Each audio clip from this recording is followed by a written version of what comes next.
Hello everyone, so today we'll start the new chapter, the parliamentary form of government. Let's begin the chapter. Chapter 3, the parliamentary form of government. Let us learn about parliamentary system in India, role of the parliament, the Indian parliament, people in parliament. Democracy is a system of government जिसमें people जो rule करते हैं अपने representative. Since it is practically impossible है सबके लिए हर एक citizen के लिए कि वो deliberations को जो है join कर सके governance ताकि idea of representational democracy was found as a solution. Parliament form किया गया by elected representative of by the people जो हम लोग जिन लोगों को इलेक्ट करते हैं उसको रिप्रेजेंटेटिव इलेक्ट करते हैं they all form together the government. अब रिप्रेजेंटेटिव को इलेक्ट करने के लिए जनरल इलेक्शंस होते हैं टाइम टू टाइम और एक नया पार्लियामेंट बनता है एक फिक्स टाइम पीरियड के लिए. Parliamentary system in India there were several reasons हैं why founding fathers India constitution choose करते हैं इस तरह के गवर्नमेंट. मेन रीजन ये है कि एक क्लोज लिंक है वर्क ऑफ लेजिस्लेचर पार्लियामेंट और that of executive council of minister के बीच में, क्योंकि एग्जीक्यूटिव जो है वो इम्प्लीमेंट करता है लॉज जो लेजिस्लेचर बनाता है. दूसरा रीजन ये है कि उन्हें हमारा जो ये वांटेड और एग्जीक्यूटिव की वो आंसरेबल हो द लेजिस्लेचर जो इलेक्ट किया जाता है बाय द पीपल. ये इंश्योर करता है कि एग्जीक्यूटिव डिड नॉट बिकम इतना पावरफुल नहीं हो सकता in ignore the wishes of one people, लोगों के विशेस को वो इग्नोर करें. Merits of parliamentary government. Parliament और काउंसिल ऑफ मिनिस्टर्स जो है वो कोऑर्डिनेशन में काम करते हैं. ये रिस्पॉन्सिबल फॉर्म ऑफ गवर्नमेंट है. पार्टिसिपेशन लोगों का पॉलिटिकल एक्टिविटी में that is acknowledged. Head of the state impartial है not from any political party. Demerits of parliamentary government. Since prime minister enjoy करता है एब्सोल्यूट पावर को तो वो एक डिक्टेटर भी बन सकता है. अगर उसको टाइम टू टाइम हम चेक नहीं करेंगे तो वो डिक्टेटरशिप भी बन सकती है. This form of government unstable होती है क्योंकि पार्लियामेंट रिजेक्ट करता है काउंसिल ऑफ मिनिस्टर्स को किसी भी टाइम भी कर सकता है. और फ्रीक्वेंट इलेक्शंस भी क्या होते हैं जब अगर जल्दी जल्दी इलेक्शंस होंगे तो प्रेशर पड़ेगा इकोनॉमी पर. तो नेशनल इंटरेस्ट में भी सैक्रिफाइस हो जाता है नैरो पॉलिटिकल, क्योंकि बार बार इलेक्शंस में बहुत पैसा खर्च होता है, इकोनॉमी पे फर्क पड़ता है. नेशनल इंटरेस्ट भी सैक्रिफाइस हो जाता है नैरो पॉलिटिकल इंटरेस्ट के लिए. Fear of loss of the vote bank से इनकरेक्ट प्रैक्टिसेस हो जाती है. Info universal adult franchise. Indian nationalist leaders जो होते हैं इन्होंने डिमांड करना शुरू किया right to participate in government by the end of 19th century. तो ब्रिटिश ने फाइनली अलाउ करा इंडियन लीडर्स को a say in the government in 20th century. However, not all Indians के पास वोटिंग राइट नहीं था, ना कि वो पूरी तरीके से इन्वॉल्व भी हो सकते थे किसी डिसीजन मेकिंग प्रोसेस में जब तक ब्रिटिश का रूल था. इट वॉज इंडिपेंडेंस के बाद ही ऐसा हो पाया कि इंडिया के लोग फ्रीली पार्टिसिपेट करने लगे गवर्नमेंट में. कॉन्स्टिट्यूशन ने insured this by granting universal. कैसे पॉसिबल हुआ? क्योंकि जब कॉन्स्टिट्यूशन बना इंडिया का तो उसमें यूनिवर्सल एडल्ट फ्रेंचाइज को अडॉप्ट किया गया, ने सबको वोट 18 ईयर्स से अबव के लोगों को वोटिंग का राइट दिया. Indian parliament highest law making body है कंट्री के अंदर, क्योंकि देयरफॉर इसको लेजिस्लेचर भी कहते हैं. तो प्रैक्टिकल टर्म में लेजिस्लेटिव बॉडी को हम कहते हैं पार्लियामेंट. यूनियन लेजिस्लेचर और पार्लियामेंट कंप्राइज करता है प्रेसिडेंट और दो हाउस होते हैं उसके, राज्यसभा काउंसिल ऑफ स्टेट जो अपर हाउस होता है और लोकसभा आपका house of the people lower house होता है. लेजिस्लेचर जिसके दो हाउस होते हैं उसको बाय कैमरल कहते हैं. तो बाय मतलब टू. तो मेंबर जो होते हैं आइदर हाउस के वो लेजिस्लेचर होते हैं. Members of either house are referred to as member of parliament, MPs कहते हैं. राज्यसभा के मेंबर इलेक्ट होते हैं by member of legislative assembly जो होती है स्टेट्स की, उन्हें इलेक्ट करते हैं. वो रिप्रेजेंट करता है states of India in parliament. Rajya Sabha can have up to 250 members हो सकते हैं उसमें, जो सर्व करते हैं 6 ईयर के टर्म पीरियड के लिए. उसमें से जो 12 होते हैं उनको नॉमिनेट करते हैं प्रेसिडेंट. जो नॉमिनेटेड मेंबर होते हैं usually people renowned in the field, जैसे कि आर्ट, लिटरेचर, साइंस, इन सब से लिए जाते हैं अलग अलग फील्ड्स के. राज्यसभा के पास पावर होता है कि वो रिव्यू कर सकता है, अगर उसको चेंज की जरूरत पड़ती है तो वो चेंज भी कर सकता है लॉज के अकॉर्डिंग. बिल एक प्रपोजल होता है कि कोई नया कानून बनना है तो उसके लिए बिल पास होता है. वो अप्रूव्ड होना चाहिए बाय राज्यसभा लॉ बनने से पहले. ये हाउस भी इनिशिएट करता है लेजिस्लेशन. मेंबर जो होते हैं अपर हाउस के उन्हें अपॉइंट करते हैं 6 साल के टर्म पीरियड के लिए, ताकि एक मेंबर ऑफ हाउस बनने के लिए एक पर्सन को भी एक सिटीजन होना चाहिए इंडिया का और 30 ईयर्स ऑफ एज से ऊपर होना चाहिए. एवरी 2 years 1/3 मेंबर जो है काउंसिल की वो रिटायर हो जाते हैं और फ्रेश मेंबर को इलेक्ट कर लिया जाता है। तो राज्यसभा जो है वो एक परमानेंट हाउस होता है। Chairman and deputy chairman, Rajya Sabha head होता है बाय द, कौन चलाता है उसको? Vice president. Vice president ex officio chairman होता है राज्यसभा का।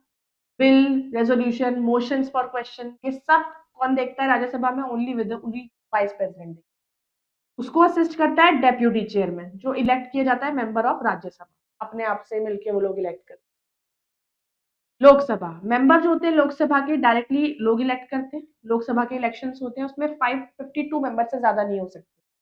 545 मेंबर्स होते हैं लोकसभा में, जिसमें से 543 इलेक्टेड मेंबर्स होते हैं और 2 मेंबर्स होते हैं वो नॉमिनेट करते हैं हमारे प्रेसिडेंट। जो नॉर्मल टेन्योर होता है लोकसभा का वो 5 इयर्स का होता है। इलेक्शंस जो होते हैं लोकसभा के वो हर 5 साल बाद होते हैं और ये इलेक्शंस को हम जनरल इलेक्शन कहते हैं। अगर किसी रीजन की वजह से प्रेसिडेंट डिसॉल्व कर देता है लोकसभा को, उसकी एक्सपायरी मतलब 5 साल से पहले डिसॉल्व कर दिया, तो मिड टर्म इलेक्शंस होते हैं दोबारा से, एक नया लोकसभा बनती है। पॉपुलेशन के बेस पर कंट्री को हम पार्लियामेंट्री कॉन्स्टिट्यूएंसीज में डिवाइड करते हैं। लोग हर कॉन्स्टिट्यूएंसी से अपना एक मेंबर ऑफ पार्लियामेंट इलेक्ट करते हैं हर जगह से। तो जितने भी सिटीजन्स हैं जिनकी 18 ईयर्स से ऊपर की एज होती है, उनके पास राइट है इंडिया में वोट करने। स्पीकर, अब जब नई लोकसभा बनती है, एक स्पीकर होता है वो लोकसभा का, वो उसे इलेक्ट करते हैं नए मेंबर। स्पीकर क्योंकि कभी भी रूलिंग पार्टी का भी हो सकता है या फिर मेंबर जिसको इलेक्ट करते हैं। तो स्पीकर जो लोकसभा का होता है वो सारी प्रोसीडिंग्स, मीटिंग्स लोकसभा की सब कुछ वही देखता है। Comparison between Lok Sabha and Rajya Sabha, Lok Sabha एक डायरेक्टली इलेक्टेड बॉडी है, राज्यसभा एक इनडायरेक्टली इलेक्टेड बॉडी। लोकसभा को तो लोग डायरेक्ट इलेक्ट करते हैं। लोकसभा एक वोट दे सकती है no confidence against ministers, Rajya Sabha नहीं दे सकती। लोकसभा को आप डिसॉल्व कर सकते हो, राज्यसभा डिसॉल्व नहीं होती। मनी बिल्स को आप इंट्रोड्यूस नहीं कर सकते राज्यसभा में। रोल ऑफ पार्लियामेंट, अब जो पीरियड है जिसके लिए पार्लियामेंट मीट करता है, कंडक्ट इट्स अफेयर, वो होता है सेशन होते हैं पार्लियामेंट, जब मीटिंग होती है जो प्रॉब्लम को डिस्कस किया जाता है। कॉन्स्टिट्यूशन के अकॉर्डिंग पार्लियामेंट के पास एटलीस्ट 2 सेशन होने चाहिए साल में और गैप बिटवीन देम कभी भी 6 मंथ से ज्यादा का गैप नहीं होना।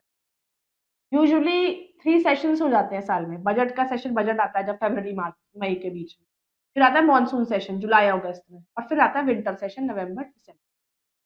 तो प्रेसिडेंट बुलाते हैं, क्लोज करते हैं हर सेशन ऑफ पार्लियामेंट को। बहुत से समन जॉइंट सेशन होता है 2 हाउसेस का। पार्लियामेंट के फॉलोइंग इंपॉर्टेंट फंक्शंस होते हैं: लॉज बनाना, देन डिस्कसिंग बजट डिस्कस करना, एग्जीक्यूटिव फंक्शनिंग देखना और हाई ऑफिशियल्स को रिमूव करना। लेजिस्लेटिव फंक्शन, मेकिंग लॉज सबसे इंपॉर्टेंट फंक्शन होता है यूनियन लेजिस्लेचर। हमारा पार्लियामेंट नए लॉ बनाता है, एग्जिस्टिंग को हटाता है। लॉ पहले इंट्रोड्यूस होता है पार्लियामेंट के अंदर बिल की तरह। बिल लॉ बनता है जब वो बहुत सारे स्टेजेस से अप्रूव हो जाता है। फाइनेंशियल फंक्शन, पार्लियामेंट एक्सरसाइज करता है control income of the government पर और प्रोवाइड करता है वेज और मीन्स, ताकि रेवेन्यू जो है उसको कितना रेवेन्यू लगेगा, बजट उस हिसाब से बनाते हैं, फिर उस हिसाब से टैक्स इम्पोज किया जाता है। तो वो ये इंश्योर करता है कि मनी को स्पेंड कैसे करना है लोगों कंट्री के लिए। हर एक साल एनुअल फाइनेंशियल स्टेटमेंट जो है बजट का, वो प्रेजेंट होता है बिफोर पार्लियामेंट, जिसमें इनकम और estimated spending by the government वो डिटेल में दिया जाता है। कंट्रोल ओवर एग्जीक्यूटिव, पार्लियामेंट एक चेक रखता है मिनिस्टर्स पर, उनके वर्क पर। मेंबर्स ऑफ पार्लियामेंट के पास राइट होता है to question the minister about the working of their ministry. अगर वो सेटिस्फाइड नहीं होते तो एक वोट ऑफ नो कॉन्फिडेंस भी पास हो सकता है, ताकि गवर्नमेंट को पावर से हटा दिया जाए। फिर आता है जुडिशियल फंक्शन, पार्लियामेंट के पास पावर होती है कि वो रिमूव कर, वो प्रेसिडेंट को रिमूव कर सकता है, वाइस प्रेसिडेंट को भी वो रिमूव कर सकता है, सुप्रीम कोर्ट जज को भी, हाई कोर्ट को भी। तो ये होता है प्रोसेस इम्पीचमेंट का। कॉन्स्टिट्यूएंट फंक्शंस, पार्लियामेंट एक अमेंडमेंट कर सकता है to a constitution with simple majority, अगर सर्टेन चेंज होते हैं जिसको 2/3 मेजोरिटी की जरूरत पड़ती है। An organ of information, parliament act करता है एक ऑर्गन ऑफ इंफॉर्मेशन। एमपीज किसी भी इंफॉर्मेशन के लिए कॉल कर सकते हैं एक्सेप्ट फॉर वाइटल इंफॉर्मेशन जो इन्वॉल्व करता है सिक्योरिटी ऑफ द कंट्री। तो ये इंपेरेटिव होता है कि इंफॉर्मेशन प्रोवाइड हो पार्लियामेंट में ट्रुथफुल है या।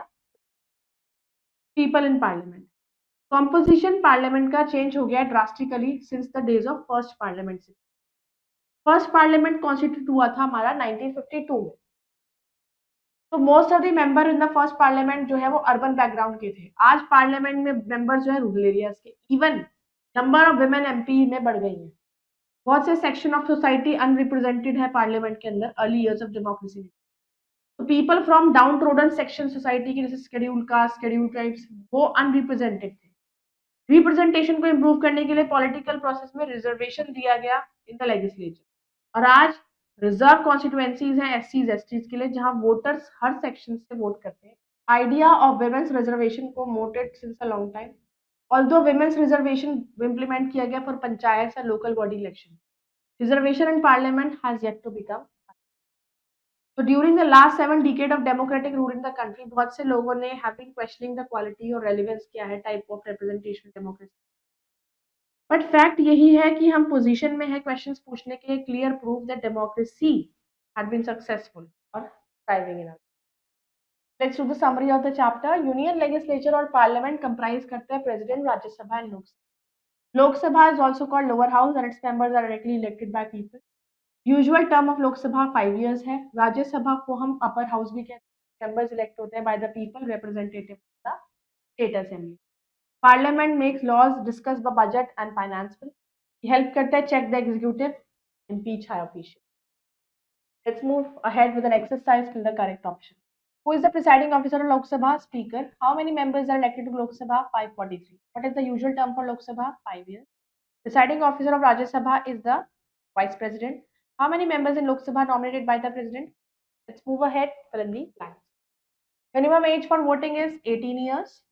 There are dash houses of parliament at the center. Dash members in Rajya Sabha nominated by the president, 12. Dash members in the Rajya Sabha retire after every 2 years, 1/3. So I hope you all have understood this chapter. You can go through it again, revise it. We'll meet in the next video. Bye bye. Take care.